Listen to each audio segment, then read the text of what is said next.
चलिए बच्चों, आज के इस क्लास में हम पढ़ने वाले हैं पहला मेथड जो मेरा था डायरेक्ट मेथड में, पहला मेथड जिसकी हम बात कर रहे थे पिछले लेक्चर में, क्रेमर्स रूल या डिटर्मिनेंट मेथड, उसी की चर्चा आज के इस क्लास में हम करने वाले हैं। कुछ एग्जांपल्स भी बताएंगे जिसके थ्रू आपको वो रूल जो है पूरे अच्छे तरीके से क्लियर हो जाएगा। आज का लेक्चर हम स्टार्ट करते हैं।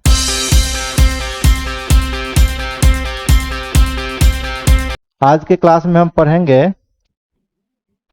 क्रेमर्स रूल के बारे में। क्रेमर्स रूल क्या होता है? तो मान लीजिए, लेट अस कंसीडर, हम पिछले दिन भी सिस्टम ऑफ लीनियर इक्वेशन की बात कर रहे थे। अगर मेरे पास कुछ ऐसा सिस्टम ऑफ इक्वेशन दिया हुआ है, a11 x1, a12 x2, a13 x3, ये b1 के इक्वल है। फिर a21 x1 plus a22 x2 plus a23 x3 is equal to b2। और तीसरा इक्वेशन आप 2/2 का भी ले सकते हैं, उसमें कहीं कोई दिक्कत नहीं है। a33 x3 is equal to b3। आप 3/3 का लीजिए, 2/2 का लीजिए, उससे कोई दिक्कत नहीं है। अगर 2/2 का लेंगे तो दो ही इक्वेशन होगा, दो ही वेरिएबल होगा। क्लियर? अब यहां से एक चीज ध्यान रखिए, तीन मैट्रिक्स मानेंगे। पहला हम a मान लेते हैं जिसमें हम कोफिशिएंट को रखेंगे। क्लियर? मैट्रिक्स नहीं, यहां से डिटर्मिनेंट आप मानिए। ठीक है, क्रेमर्स रूल कर रहे हैं, यहां डिटर्मिनेंट की चर्चा है। तो आप यहां से एक कोफिशिएंट जो x1 x2 x3 का कोफिशिएंट है, a के अंदर में आप उसी को रखेंगे। a12 a22 a32 a13 a23 a33 कुछ वैल्यू निकलेगा, इसका डिटर्मिनेंट है, इसको सॉल्व कर सकते हैं आप। अब चूंकि यहाँ पे नंबर है तो यहाँ पे इसको लिखना मुश्किल है थोड़ा सा, है ना, एग्जैक्ट हम लिख नहीं पाएंगे। लेकिन डिटर्मिनेंट जब आप सॉल्व करेंगे तो कुछ ऐसे निकलता है, आप लोग सब आदमी जानते हैं डिटर्मिनेंट निकालना। ऐसे डिटर्मिनेंट आप निकाल सकते हैं। a12 को बाहर करेंगे, पहला रो दूसरा कॉलम बाहर हो जाएगा, तो a21 a31 a23 a33, फिर से प्लस a13 को बाहर करेंगे, तो यहां से 13 को बाहर करेंगे तो a21 a31 a22 a32 ऐसे निकाल सकते हैं आप। क्लियर? अगर a का डिटर्मिनेंट निकालें, अगर a का डिटर्मिनेंट निकाले और ये नॉन जीरो हो गया तो हम लिखेंगे यहां से therefore Cramer's rule can be applied. Cramer's rule can be applied. अब ये क्यों लिखते हैं, या आगे आपको खुद ब खुद क्लियर हो जाएगा। तो पहला काम आपको यही करना है कि अगर मेरे पास सिस्टम ऑफ इक्वेशन दिया हुआ है तो कोफिशिएंट का आप डिटर्मिनेंट निकाल लीजिए। अगर नॉन जीरो है तो आप लिख दीजिए Cramer's rule can be applied. अब हम आगे चलेंगे। अब यहां से आपको तीन मैट्रिक्स मानना है। पहला a1 मानना है, ठीक है ना। तो a1 में आप क्या करेंगे, जैसे इस इक्वेशन में x1 दिया हुआ है, ठीक है, तो जब a1 निकालेंगे आप तो a1 एक्चुअली पहले वेरिएबल के लिए निकलता है। तो आप x1 पूरे ढक दीजिए और इसको रिप्लेस कर दीजिए कांस्टेंट वाले से। तो इसको पूरे को ढकेंगे तो इधर रिप्लेस हो जाएगा, तो क्या आ जाएगा, यहाँ b1 b2 b3 आ जाएगा। रिमेनिंग सेम ही रहेगा, आपका रिमेनिंग सेम रखना है। तो यहाँ b1 b2 b3 remaining same है, तो a12 a13 a22 a23 a32 a33 इसका भी आप डिटर्मिनेंट निकाल लीजिए। a2 इसमें क्या करेंगे, a2 जो होता है आपका वो सेकंड वेरिएबल के लिए x2 के लिए, तो आप पूरे x2 वाले कॉलम को रिप्लेस कर दीजिए। किससे? ये जो पूरा x2 वाला कॉलम है इसको ढक के कांस्टेंट से b1 से रिप्लेस कर दीजिए, और बाकी जो पहला और तीसरा है वो आपका अनचेंज रहेगा। तो यहां से आपका हो जाएगा a11 a21 a31, यहां आ जाएगा b1 b2 b3 13 23 33 इसका भी डिटर्मिनेंट निकाल लीजिएगा। एंड तीसरे बार में a3 तीसरे के लिए लिखते हैं, तो इसमें तीसरा रिप्लेस हो जाएगा a1 21 31 a12 a22 a32। अब यहाँ आ जाएगा b1 b2 b3, इसका वैल्यू निकाल लीजिए। देयरफॉर फाइनली जब x निकालेंगे ना, x1 निकालेंगे, तो ये होता है determinant of a1 upon determinant of a। जब x2 निकालेंगे तो ये होता है determinant of a2 upon determinant of a। आप चाहें तो अलग अलग भी कर सकते हैं, उससे कोई दिक्कत नहीं है। एंड जब x3 निकालेंगे तो ये हो जाएगा determinant of a3 upon determinant of a। यही आपका फाइनल सॉल्यूशन हो जाएगा। ठीक है, अब देखिए हम क्यों लिख रहे थे, ये determinant of a non zero होना चाहिए, कोफिशिएंट का जो डिटर्मिनेंट है वो नॉन सिंगुलर होना चाहिए, क्योंकि सारे वेरिएबल में डिवाइड पड़ रहा है किससे, ए के कोफिशिएंट के डिटर्मिनेंट से। तो अगर ए जो कोफिशिएंट मैट्रिक्स है या कोफिशिएंट डिटर्मिनेंट है, अगर यही जीरो हो जाता तो जीरो से जब भी भागा देते तो क्या हो जाता, वो अनडिफाइंड हो जाता मैथ में, इसीलिए ए का नॉन जीरो होना जरूरी है। क्लियर? यहां तक आप सबसे पहले नोट कीजिए, क्वेश्चन बताएंगे आपको तुरंत क्लियर हो जाएगा। ये देखिए क्वेश्चन दिया हुआ है, इसको कह रहा है क्रेमर्स रूल से सॉल्व करने के लिए सबसे पहले जो दिया गया उसको आप लिख लीजिए।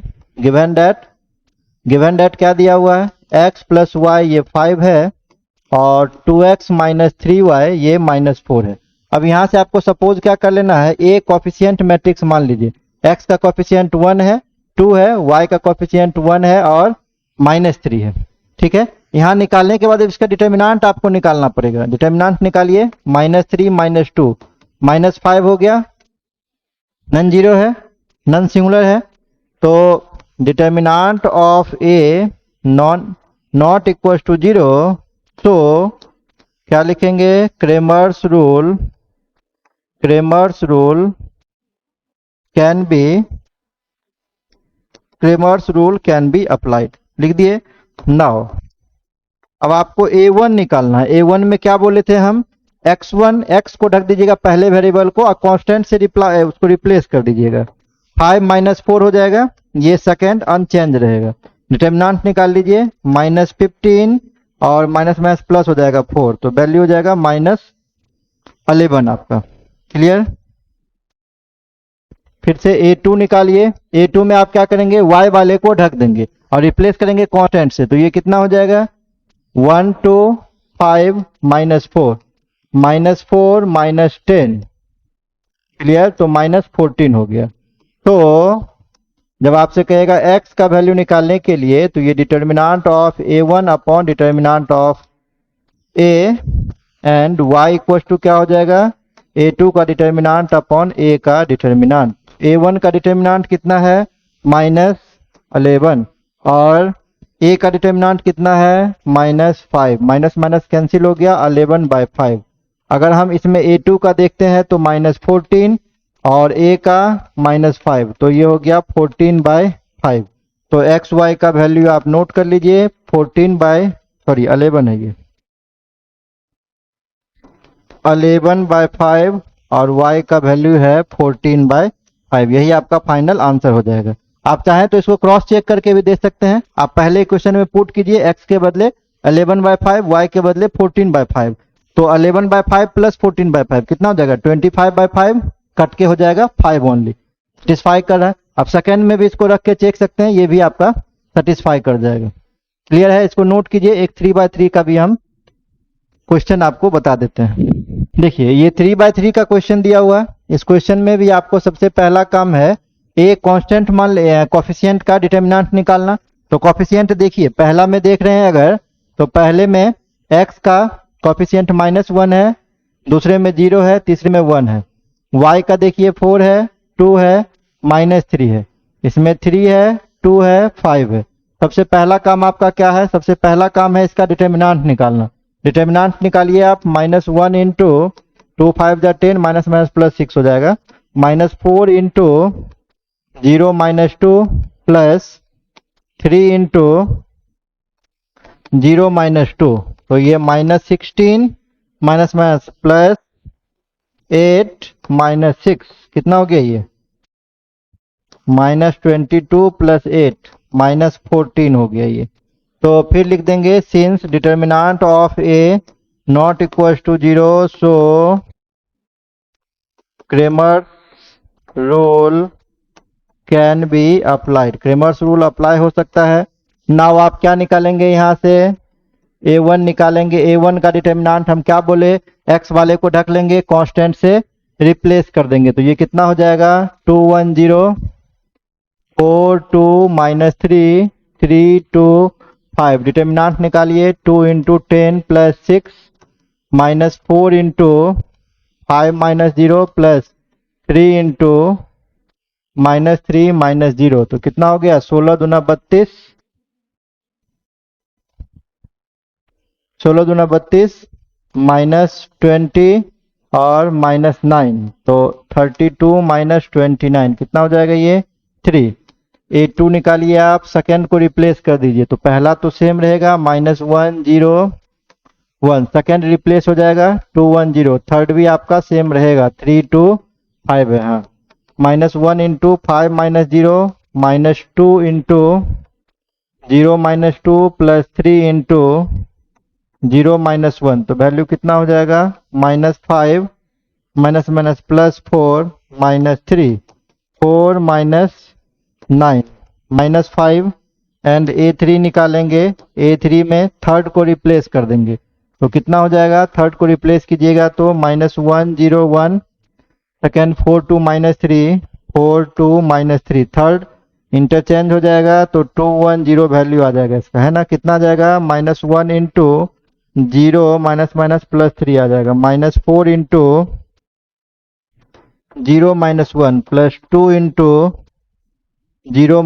2, तो आपका वैल्यू आ जाएगा -3 माइनस माइनस +4 -4, तो वैल्यू आ जाएगा -3। अब अगेन आप क्या करेंगे, तो यहाँ से जब x का वैल्यू निकालेंगे, x equal to determinant of A1 upon determinant A, y equal to A2 का determinant upon A and z equal to A3 का डिटर्मिनाट अपॉन A।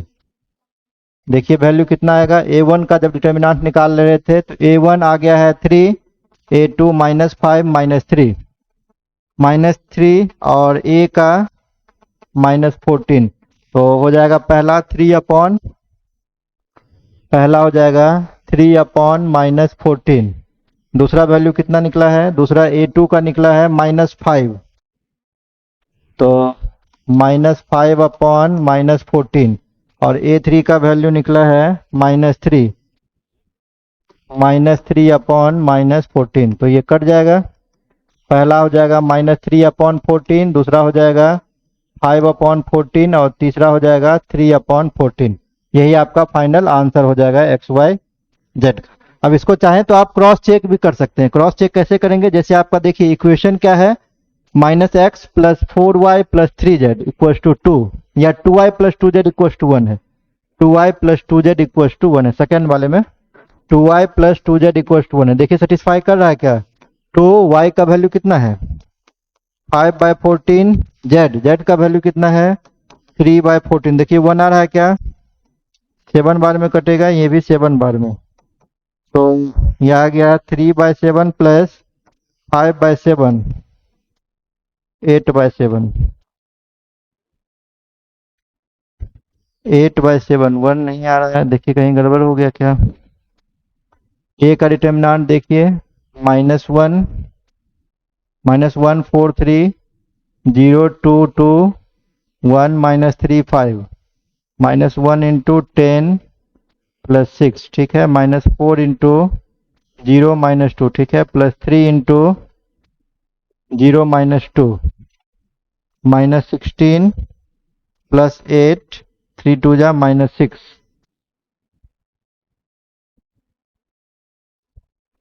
-14, सही है। ये A1 निकालते हैं तो A1 है 210 4 2 -3 3 2 5, तो 2 इंटू 10 + 6 -4 इंटू 5 -0 + 3 इंटू -3 -0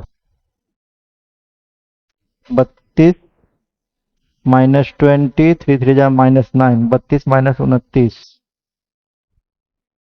3 A2 निकालेंगे तो -101 210 रिप्लेस होगा 325 -1 5 -0 -2 इंटू -2 इंटू 0 -2 + 3 इंटू 0 -1, तो ये आपका हो जाएगा -5 + 4 -3 4 -8 4 -5 3 8, यहाँ देखिए गड़बड़ हो गया 4 -8, तो ये -4 हो जाएगा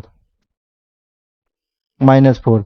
तीसरा में देखेंगे तो क्या हो जाएगा -101, ठीक है, 4 2 -3 ये भी ठीक है, 210 रिप्लेस हो जाएगा -1 इंटू 0 + 3 हो जाएगा ये -4 into 0 -1 plus 2 into 0 minus 2 minus 3 plus 4 4 minus 3। Second वाले में गड़बड़ हो गया, -4 होना चाहिए यहाँ पे होना चाहिए -4 अपॉन -14 कट जाएगा। 4 अपॉन 14, चलिए इसको इतना ही लिख दीजिए, कटा भी सकते हैं इसको। अब देखिए तो पुट करके, वो गड़बड़ हो गया था, अब पुट करके देखिए तो 2 into 4 upon 14 plus 2 into 3 upon 14, 7 जा कटेगा, ये भी 7 जा कटेगा, तो 4/7 प्लस 3/7, 7/7 कट के वैल्यू 1 आ गया ना, राइट हैंड साइड सेटिस्फाई हो गया। तो ये आपका फाइनल आंसर हो जाएगा। उसके वजह से y में जो वैल्यू था वो -9 की जगह -8 करना था, उसी की वजह से गलती हो रहा था। ये आपका फाइनल सॉल्यूशन है, ठीक है ना। तो क्रेमर्स रूल में कुछ नहीं करना है, जो हम कंसेप्ट बताएं उसको आपको याद रखिए। कोई भी क्वेश्चन होगा आपका डेफिनेटली सॉल्व हो जाएगा।